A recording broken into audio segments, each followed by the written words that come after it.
नमस्कार, जय श्री कृष्ण। आपका बहुत स्वागत है आज के कार्यक्रम में। हम पिछले वीडियोस में लास्ट वीडियो में हमने बात की है कि कंपटीशन की तैयारी, कॉम्पिटिटिव एग्ज़ाम की तैयारी कैसे करें। तो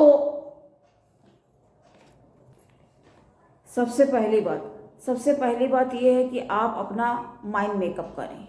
सबसे पहले आपको खुद को प्रिपेयर करना है, तैयार करना है कि आप कौन सी दिशा में जाना चाहते हैं और आप क्या ऐसा काम है, ऐसा औधा है, ऐसा कार्य है जो आप स्वयं करना चाहते हैं।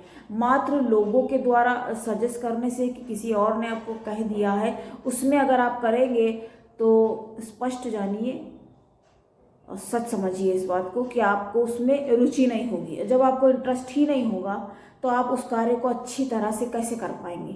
तो सबसे पहले ये तय करना ज़रूरी है कि आपको किस विषय में, यानी कि कौन से सब्जेक्ट में आपकी सर्वाधिक रुचि है, यानी कि आपको सबसे ज़्यादा पसंदीदा आपका सब्जेक्ट जो है वो क्या है।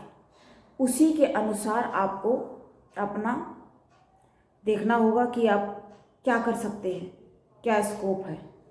तो इसके बारे में हमने आपको बताया। दूसरी बात, हमने आपसे कहा कि आप अपने कुछ ऐसे मित्र, हितैषी, उनके बारे में आप अपने बारे में, उनके बारे में जिनके बारे में आप स्वयं जानते हैं, उनके बारे में आप जानते हैं तो वो भी आपके बारे में जानते ही होंगे। ये तो तय रहा कि वो जानते होंगे। तो आपको करना क्या है, आपको ऐसे लोगों से राय मशवरा करना, और वो बहुत ज़्यादा संख्या में, 8-10 संख्या में नहीं होने चाहिए। केवल आप 3 से 4 लोगों की ओपिनियन ले सकते हैं। तो इससे क्या हो जाएगा, इससे आपको एक आपको विज़न मिल जाएगा, क्लियर हो जाएगा कि ऐसा है। क्योंकि कई बार अगर आप अपने आप को बहुत ज़्यादा होशियार, लायक और काबिल समझ रहे हैं तो अच्छी बात है, काबिल तारीफ़ है कि आप अपने, इसका मतलब एक कॉन्फिडेंस है। कॉन्फिडेंस तो देखिए अच्छी चीज़ है, लेकिन अगर वो कहीं ओवर कॉन्फिडेंस में तब्दील हो गया तो उससे ज़्यादा फिर घातक कोई और चीज़ नहीं हो सकती है, उससे ज़्यादा। इसीलिए देखिए कहा जाता है, जो लोग उनका साथ करिए जो सफल हैं या जो सफल नहीं हैं, असफल भी हैं लेकिन सफलता के बहुत करीब आकर वो जो असफल हुए हैं, या क्या कारण रहा है, कैसे क्या हुआ है, तो वो आपको एक बहुत अच्छी सलाह दे पाएंगे। क्यों दे पाएंगे? क्योंकि वो ये बता पाएंगे कि आपको कौन कौन से काम नहीं करने हैं। अगर आप ऐसा करेंगे तो आपको ये हानि हो सकती है, और अगर आप ऐसा नहीं करेंगे तो आपको कितना लाभ होगा वो सर्वविदित है। आप भी स्वयं समझ सकते हैं कि हम कौन सा पॉइंट आपको क्लियर कर रहे हैं यहाँ पे। अब हम बात करेंगे, हम कंपटीशन की बात कर रहे हैं। कॉम्पिटिटिव एग्ज़ाम जो है IAS, PCS और ये IPS, ये सब बहुत ज़्यादा ये कर्मठ है। इसमें बहुत ज़्यादा आपको कर्मनिष्ठ होना ही पड़ेगा।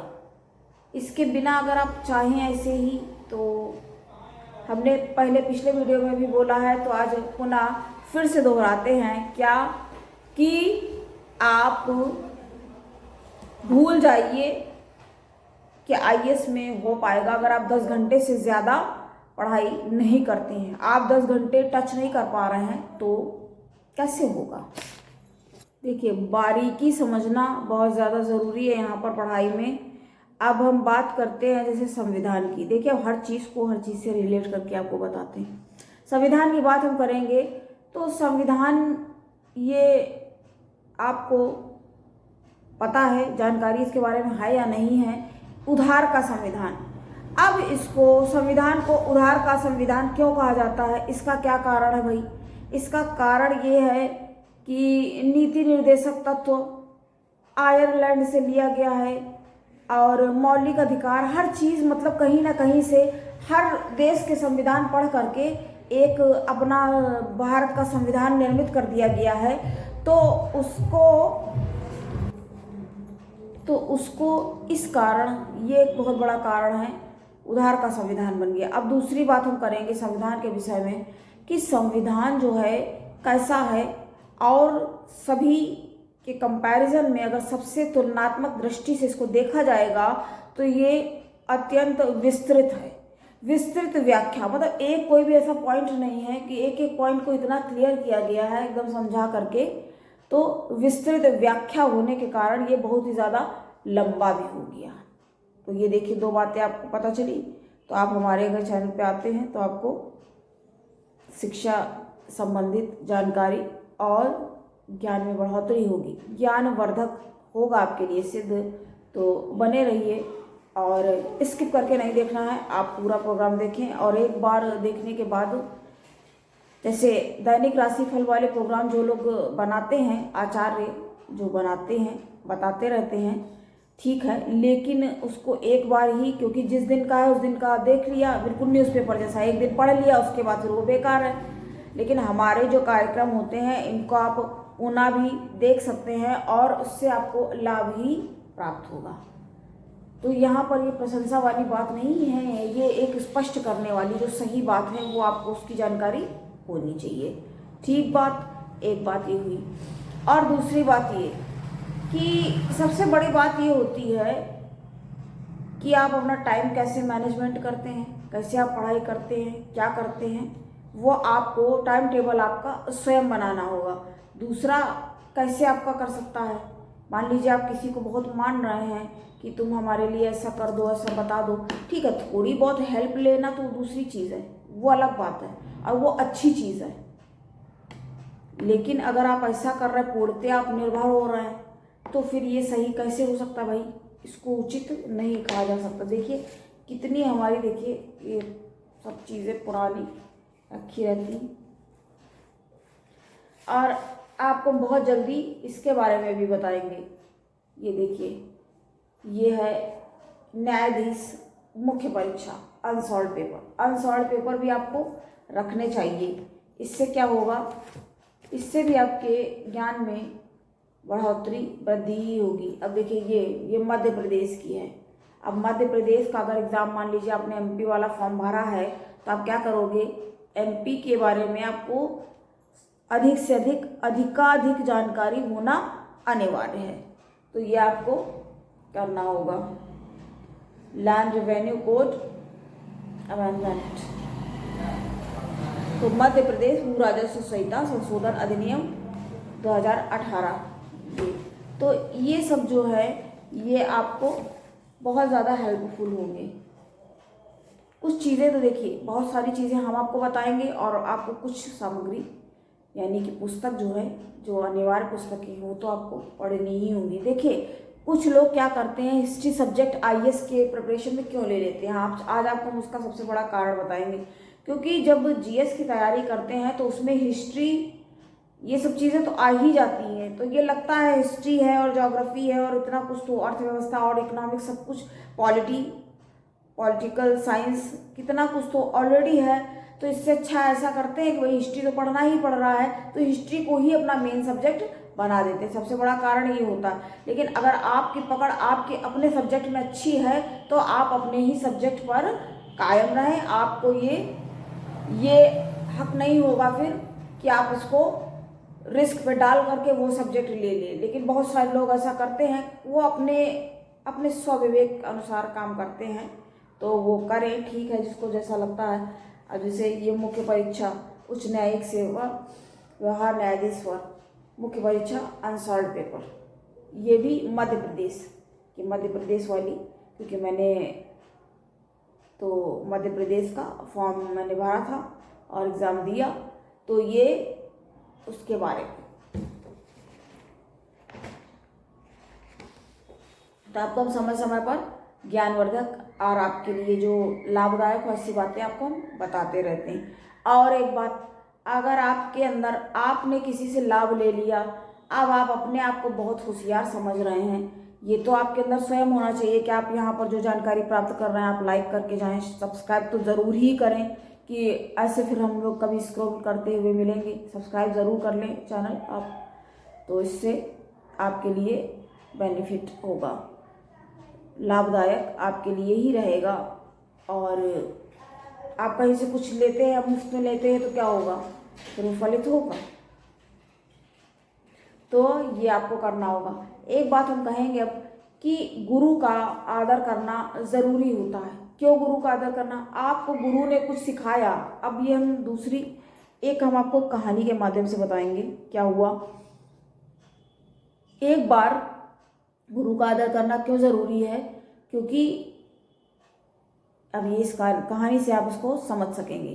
क्योंकि गुरु जो है आपके जीवन में आपका भविष्य निर्माण करते हैं, आपको सिखाते हैं, कितना कुछ सिखाते हैं, बताते हैं क्या राह सही है, क्या उचित है, क्या अनुचित है। लोग देखिए अपने अहंकार और ईगो में आकर के लोग दोस्तों के साथ तो बहुत करते हैं, हमारे साथ भी लोग कर लेते हैं इसे, कि जानते भी होंगे तो भी कर देंगे, कि नहीं पहचानते हैं जैसे अवॉइड कर देते हैं, तो करते हैं इस तरह से लोग। तो हम बात करेंगे गुरु की महिमा की। अपने कुछ लोग देखिए इससे होते हैं जो खुद का इतना महिमा मंडन करके रखते हैं, जैसे टॉक्सिक लोग के बारे में हम बताते हैं हमारे। तो खैर छोड़िए, ये टॉपिक अभी इसका नहीं है, हम टॉपिक से नहीं हटेंगे। तो हम बात कर रहे हैं गुरु, जो लोग स्वयं को महिमा मंडन करते रहते हैं तो वो अच्छे कैसे हो सकते भाई, वो कहाँ अच्छे रह गए। तो हम गुरु की कहानी आपको सुनाएंगे। एक बार क्या हुआ, एक साधु बैठे हुए तपस्या कर रहे थे, तपस्या में लीन थे। उनके ऊपर एक दौड़ती हुई चूहिया आ गई। तो चूहिया को बहुत डर लग रहा था और चूहिया ने अपनी व्यथा बता दी। चूहिया ने कहा कि वो बिल्ली उधर बैठी है, तो आप शरण दे दीजिए और हमको यहाँ पे रख लीजिए। तो या क्या करें, अगर जाएंगे बाहर तो कोई बिल्ली पकड़ लेगी, ये बिल्ली नहीं पकड़ेगी तो दूसरी बिल्ली पकड़ लेगी। तो गुरु ने कहा, साधु महाराज इतने तपस्वी, इतने उनके पास तपश्चर्या, इतना ज़्यादा उनके पास अधिकाधिक बल था कि उन्होंने कहा तुम क्या चाहती क्या हो, चूहिया से पूछा। तो उसने कह दिया कि आप बिल्ली बना दीजिए, क्योंकि खुद ही बिल्ली रहेगी तो चूहिया रहेगी नहीं, बिल्ली बन जाएगी, तो उसके पास काफ़ी ताकत आ जाएगी और फिर बिल्ली उसको हानि नहीं पहुंचा पाएगी। तो फिर अगले ही क्षण उस चूहिया को गुरु ने बिल्ली बना दिया। अब जब वो बिल्ली हो गई तो बिल्ली को अब डर लगने लगा कुत्ते से। अब बिल्ली एक दिन तो फिर भागती हुई आई साधु के पास और बोली कि ये कुत्ते बहुत ज़्यादा परेशान कर रहे हैं, तो आप ऐसा करिए, अभी बिल्ली तो बना दिया आपने, अब इतनी कृपा करें कि इस बार कुत्ता बना दे। कहते तुमने बार बार का ये क्या लगा रखा है, हर बार ऐसे करते हो आके, कुछ भी तुम्हें हो जाता है और बिल्कुल तुमने क्या एक बार में अपना बता दो तय करके तुमको क्या करना, तुमको क्या चाहिए। वही वाली बात हो गई जैसे हमने अभी आपको पूर्व में बताया, अपना आप तय स्वयं करें कि आपका क्या सब्जेक्ट अच्छा है, क्या आपको करना है, कैसे करना है। तो जब उस चूहिया ने, मतलब जो कि अब बिल्ली बन चुकी थी, बिल्ली ने इतनी विनती करने लगी हाथ जोड़ करके, तो साधु महाराज को फिर से उसके ऊपर तरस आ गया, दया आ गई। तो साधु ने उसको कुत्ता बना दिया। अब कुत्ता क्या हो गया, कुत्ता बनने के बाद वो बिल्कुल निडर होकर के घूमने लगा, विचरण करने लगा। उतने में एक शेर आया सामने। जब शेर सामने आया तब कुत्ता बिल्कुल हक्का बक्का हो गया और डर के घबरा के वहाँ से भाग गया। भागते भागते वो साधु के पास पहुँच गया। जब साधु के पास वो पहुँच गया तो उसने साधु से जाकर कहा, क्या आपने ये बना दिया, आपको तो स्वयं ही मालूम होगा। अब उल्टा इस तरह से बात करने लगा कि आपको स्वयं ही मालूम होगा कि बताइए कुत्ता ही बना दिया, अभी शेर है, अब इससे सबसे ज़्यादा जो शक्तिशाली हो उसको बनाना चाहिए ना। तो आप ऐसा करिए, विनती करते हैं, जो भी वो समझ में उस समय नहीं आया और ये बिल्ली से बोल दिया, बिल्ली बनाने के लिए जब चूहिया बनी थी, जब चूहिया थी तब बिल्ली बनाने के लिए बोल दिया, बिल्ली से कुत्ता बन गया। लेकिन अब शेर चूंकि जंगल का राजा होता है तो शेर बना दीजिए। तो फिर साधु ने अपने योग बल से, तपोबल से उसको शेर बना दिया। जब शेर बना दिया, शेर तो नरभक्षी मांसाहारी होता है, तो शेर जैसे बन गया, उसके बाद शेर ने सोचा कि ये लोग शिकार तो करने जंगल में जाना पड़ेगा, इसलिए ये तो साधु सामने ही है, तो इसका ही क्यों ना शिकार कर लिया जाए। तो जैसे ही वो साधु की तरफ झपटा, साधु ने उसके मन के विचार समझ लिए कि ये तो देखो हमारे ऊपर ही। तो फिर जैसे ही वो झपटा उनके ऊपर, अगले ही क्षण वो जल हाथ में लेकर साधु ने उस शेर के ऊपर डाल दिया और वो शेर झपटने दहाड़ की जगह चू चू चू चिचियाता हुआ चुईया बन चुका था। तब साधु ने कहा, देखो जब तुम शेर बन गए तो तुम तुरंत ही उस पर ही अटैक करने लगे। यानी गुरु को उसने माना नहीं। जिस गुरु ने उसकी हर बार मृत्यु पर्यंत बिल्कुल उसके मरणासन स्थिति में पहुंचने पर सहायता की, उसको भी उसने नहीं माना और नकार दिया, कुछ नहीं समझा। और जब शेर भी बन गया तब भी उसको चैन नहीं आया। अरे वहाँ से हट के जा सकता था, लेकिन उसने अब अपने बल प्रयोग करते, सबसे पहले बल प्रयोग ला साधु पर ही कर लेते हैं। तो जब ये ऐसा किया तब क्या हुआ, तब अपने उसी स्थिति में वो पहुंच गया। जो कि चुईया था, फिर से वो शेर चुईया बन गया। तो गुरु की ताकत यहाँ से स्पष्ट होती है। तो जो गुरु आपको शेर बना सकता है तो वो शेर से कब बिल्ली बना देगा और बिल्ली से कब चुईया, आपको ये पता भी नहीं चलेगा। ये कहानी सुनाने का क्या मतलब है, ये सब हमारे दर्शकगण समझदार हैं और समझ गए गुरु का महत्व। इससे आप गुरु के महत्व को समझ सकते हैं।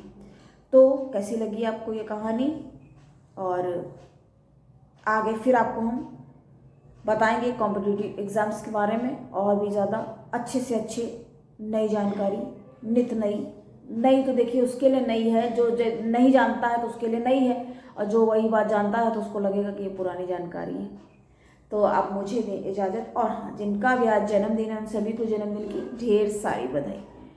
तो पुनः फिर से मिलेंगे अगली परिचर्चा में। तब तक के लिए अपना बहुत ख्याल रखें। मुझे दे इजाज़त। नमस्कार।